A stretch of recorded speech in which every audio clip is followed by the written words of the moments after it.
નિલેશભાઈ, હા બેટા, આ સ્કૂલ બેગ લઈને ક્યાં જાઓ છો? એક મિનિટ હો.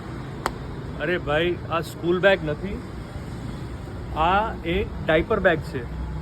મારા ફઈના ઘરેથી છે ને નાનું બેબી આવ્યું છે, તો એને રમાડવા માટે આવ્યો છું. શું તો એક નવી ડાયપર બેગ આવી છે, એના માટે તમને બધી એક મસ્ત વેરાયટી બતાવો. આવી જાઓ.